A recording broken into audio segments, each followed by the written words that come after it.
Foam Cabinetry Part 2. If you haven't already seen Part 1 when I built this sink out of this pink mess, you should go back and watch that one, link up here.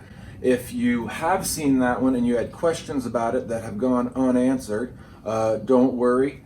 There's going to be a Q&A video coming out soon. It may already be out at this point. It's up here as well. All these links are going to be at the end as well. And then this one was the one that we're going to focus on today. And it's stopped at this point right now because I have an engineering problem that has to do with this crazy hinge that I've got set up here that I'm going to need your help with. I need to get some ideas. I want to do another challenge, something crazy with these foam cabinetry and kind of push the limits on what can be done with foam in a van, RV, trailer, whatever setting. So if that video is out yet, it probably is. It's going to be linked up here at this point, but also at the end of the video. So let's get started today on how this one was built and what it's doing here, okay? So first of all, this one is in the opposite corner. I'm going to have a cabinet wall all along here. This cabinet wall is going to have a tapering countertop that gets smaller as it gets towards the back of the van. But the point is that all of these pieces are going to be modular, so I can take them in and out of the vehicle. So today's piece is going to basically be this piece right here. And it's a pretty complicated piece because really it's just four kind of boxes, right? It's just a square cut into four pieces. But because of the way that the Volkswagen van is built, it's got a lot of complications in the back, a lot of weird angles, a lot of weird cutouts and stuff like that. And then also, like I said, that countertop is getting narrow as it goes back. So this has got a strange profile. So let me pull it out of here and show you what it looks like. Right now I've got this bench seat bed unit sitting here, and this is just roughed in with wood from the way that the size shape that I want it to be. I am going to try to build this out of the foam as well. It was a challenge that came out of the comments section from this build. Is could I do a bed system with the foam? So let me just slide it out here. So yeah, this is kind of what this piece looks like. This area right here is going to be a pantry where we can drop a couple of grocery bags down in for the food, the dry foods that we're going to have on the trip. This one is just a generic storage. It's going to have a flip up lid and it takes up this whole area here. And then this bottom kind of corner cabinet piece, this one is intended to be general storage, especially in the back. As you can see in the back here, we've got a little bit of a strange angle. It comes along the floor and then it rides up for this strange way that this van transitions back to the motor deck. And then it's got a different angle up here. That ended up being several different pieces that had to come together here. Let me turn this around so you can see what that end, this end looks like. So as you can see, it gets even more complicated down here. Like I said, this is just roughed in. I'm using bamboo skewers to hold this together. But what we've got is the deck comes back here, and then this is where the wheel well is. And I've got a little void in here that I haven't really utilized yet that I do want to utilize as maybe some storage space or maybe a hidey hole for valuables. Shh, don't tell anyone. I'm only posting it on the internet to you guys, okay? So now that you have an idea of, why this cabinet ended up being so complicated, let's shoot over and watch the time lapse of how this was built. And yeah, then wait to the end of the video because I'm talking about all kinds of new things on the channel and all of these other releases that are coming up. So yeah, let's check it out. So like we said, this is a multifaceted countertop that we're working with here. So the best way for me, at least, to start is to just cut out some basic pieces. That's going to be the base of the cabinet.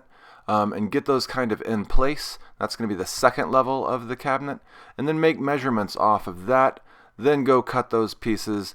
Obviously all of these things aren't going to end up perfectly plumb and square inside of a vehicle. So even though I drew this out 1,000 times, it's a lot easier for me to just kind of sketch with the physical pieces, if you will, and then make the marks and size them up to one another, and then make the cuts for those. So this is going to be the the center vertical piece that's going to connect these two pieces together. I kind of did a notch to kind of overlap those two to one another, and then getting on the end piece here, cutting out some plunge cuts or mortise and tenon, not tongue and groove. I'm using this jig. I really like the jig idea that came from the comments on the first video, and that jig has been great. I don't actually use it when I'm cutting, although you could. I just use it for marking and then offsetting those marks so that my tabs, or my finger joints if you will, are consistent sizes and fit together pretty snugly. So getting that in there, just trying to measure it up and see that it's fitting the way that I think or hope that it is. And then we're just working to get some plunge cuts on this end to connect that together. I like this design because it's kind of a unibody. I don't know, it ends up being pretty structurally stable even though it's not glued up. Now just placing that what will become the surfboard countertop in there. And then just marking where that countertop is, because remember it's fading back, it's getting narrower as it goes, so I want to get that at the right angle but also at the right place. And then once I have that done, I'm just going to mark the line on that bottom piece and then cut that angle off so it fades into the bed or bench seat unit.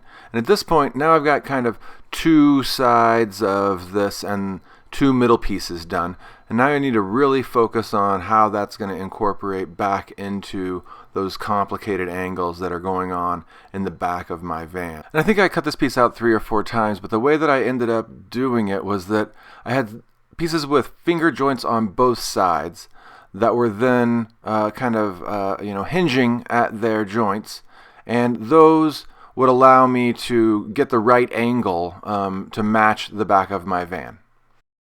Now I'm moving on to the back of this. Now the back is going to incorporate into another cabinet unit that we won't talk about today, but I spent a lot of time, and I actually have some of it done, how that back area is going to end up working out. Now I'm adding in the double thickness in the middle that will support that surfboard counter. Thinking about the surfboard counter, just using a bamboo skewer to mock it up. Lots of top details. With the foam and with the hot knife, you can just work on your lap, which is really nice. I don't often work with a circular saw or a jigsaw just on my lap there, I'm not too worried about getting burned by the hot knife. Now you're taking it out, and I got to do the front and the back panels here. So once I kind of get, those panels are relatively large, and while they're complicated as far as their tongue and groove goes, they're not outrageous crazy angles all over them. They're pretty easy to manage. So pulled the whole cabinet out here.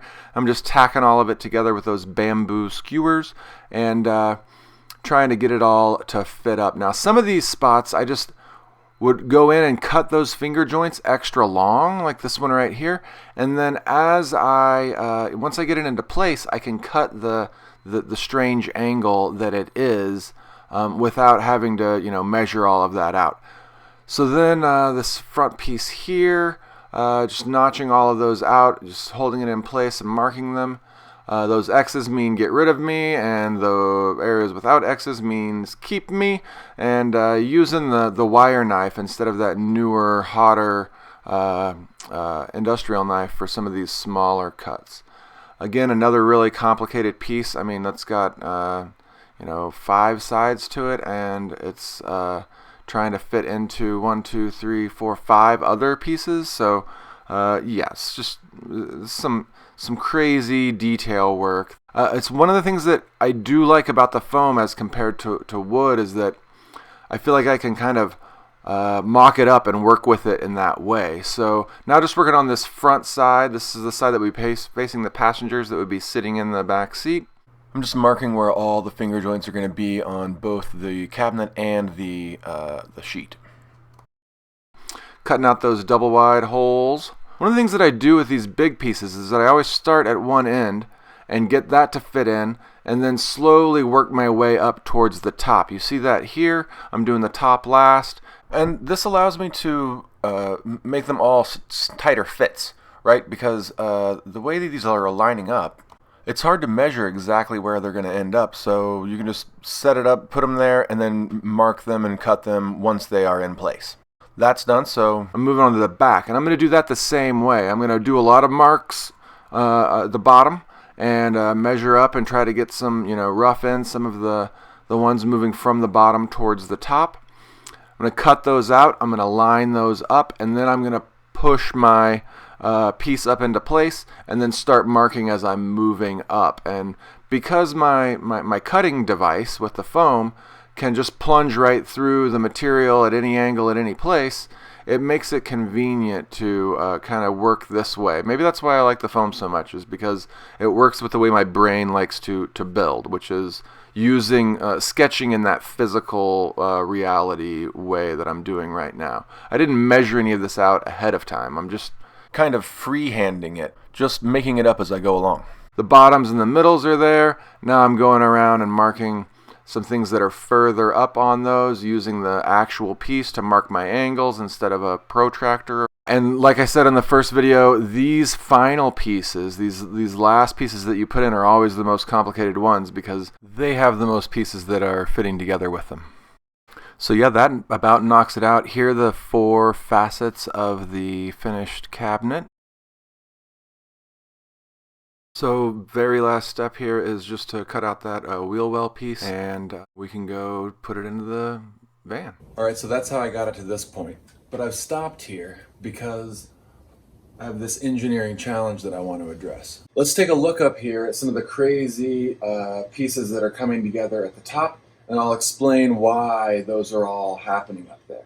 So back in the back here, we've got this flip up storage area that reaches, you reach down to get into. And then moving towards the front of the vehicle, we've got these 2 strangely shaped pieces. One of them hinges out, and one of them is just sitting there with this strange curve and point on it. And then obviously we got this big hinge here.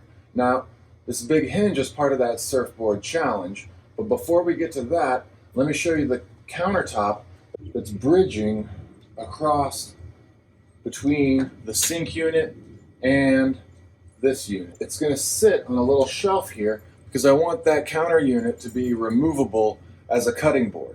So this piece right here will actually end up eventually being a cutting board, and I'll probably actually make this out of wood, probably a hardwood. This is one of the places that I want the weight. I want the amenity of having a nice cutting board that can sit in here like this, but then can also pop out, go over, sit on a picnic table, or maybe just on my lap when I'm sitting in a chair, and I can cut my vegetables up, right? So this is going to be a removable countertop that's going to be sitting in here at this level. So we could just stop there with this one piece of countertop bridging these 2.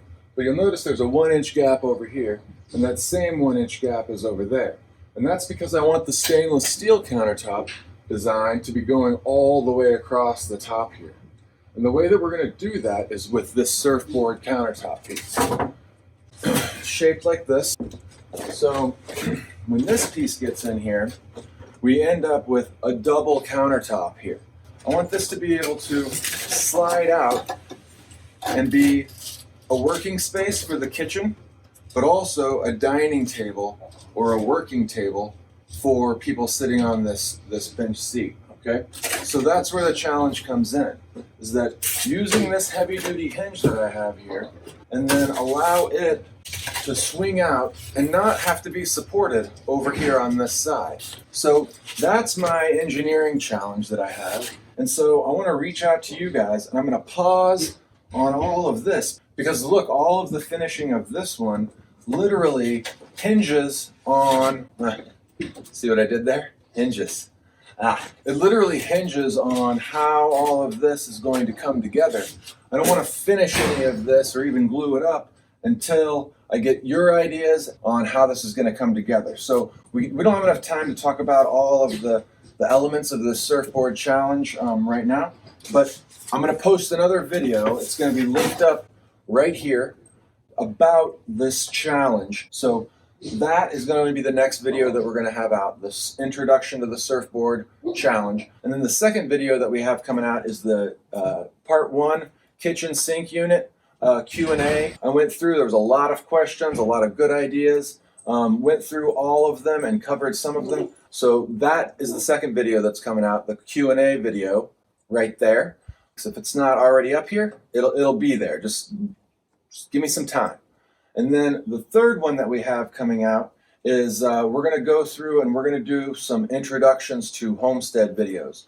See, I spend most of my time not doing this, and my wife and I, we have a homestead up here in Northern California, and we're always doing all kinds of crazy big projects on the property, which is why I'm not doing this any faster, and I apologize for that. I know we have an instant gratification society, and I'm not giving it to you. And it's going to keep going like that, I'm sorry to say, because I have lots of other stuff going on. But I'm going to start shooting and posting that stuff, and hopefully you'll enjoy that stuff as well. So yeah, we'll see you next time.